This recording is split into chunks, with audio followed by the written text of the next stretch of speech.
Gabi ng Misteryo. Swamiji, did you have ever opportunity to meet any Himalayan teachers? Any experience if you can share with us?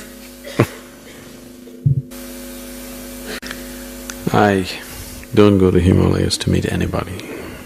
It's not important you have to go to places like Himalayas, to all the mountains, to climb the mountains, and you get sick and your body will never meet the standards of living in the mountains. I would like to tell you that through meditation you will communicate with us, with the higher beings, not necessarily going to mountains. Sa pambihirang pagkakataon ay maaari silang mabigay ng mensahe, at yan ang ating hindi inaasahan na makuha natin mula sa mga Immortal of Himalayas sa pamagitan ni Sri Guru Babaji or Mahavatar Babaji.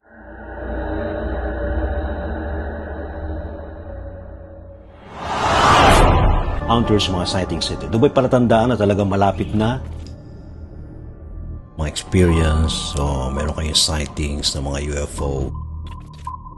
Higher beings, especially to the universe you call God. Innumerable company of angels beyond human comprehension.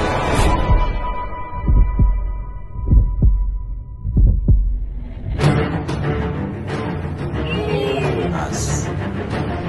Wow, the propulsion system.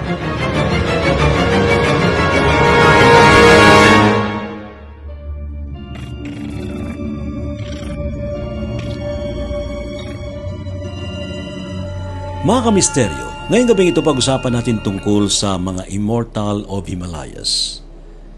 Sino nga ba sila? Ano ang kanilang mensahe sa tao?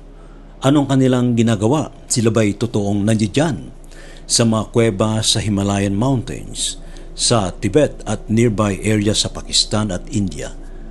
Sinasabing sila'y may kakayanan na makipag-ugnayan sa tao, na hindi na kailangang magpakita in person. Mayroon silang kakayanan ng bilocation, mayroon silang kakayanan ng teleportation, at mayroon silang kakayanan ng levitation, at iba't ibang mga kapangyarihan na nagagawa ng highly evolved being. Sinasabing sila ay mga ascended masters na hindi sila namatay, kundi nag-transcend lamang sila sa kabilang dimensyon, from the physical reality to the astral reality. Ano ang mensaheng maaari nilang ibigay sa tao? Yan ang sinubok natin na makuha sa kanila mula sa mga Immortal of Himalayas. Pero bago niyan, nagkaroon na tayo ng pagkakataon na sila ay makaugnayan sa isang seremonyang ginawa ng ating mga kasamahan sa Spiritual Guide Philippines, panguna ni Brother J. At meron silang sari-sariling mga testimonya at iba't ibang mga na-experience during that encounter. At talagang yung message na ibinaba sa kanya from the Himalayas, the Immortals, yun, ang pinakita sa kanya dyan yung mga Immortals, si Babaji, kung tawagin natin, at ayun po yung bumaba during that time. Actually, 5 Immortals po yung nakita po noon ni Kuya Ray Sibayan sa ceremony po na yun, at talagang nakaka-amaze kasi first time ko na live nakakita ng tinatawag natin channeling, live channeling during the night. While channeling, Sir Ray is speaking some of different languages like Sanskrit, Aramaic, to connect with your ancestors, to connect where you came from. So since ang nasabi nyo is Himalayas, it's time to connect there sa energy grids doon and yung mga taong mga nakitira doon dati, which is yung mga ascended masters na nakita ninyo nung pinalibutan kayo sa isang circle ng mga divine guides.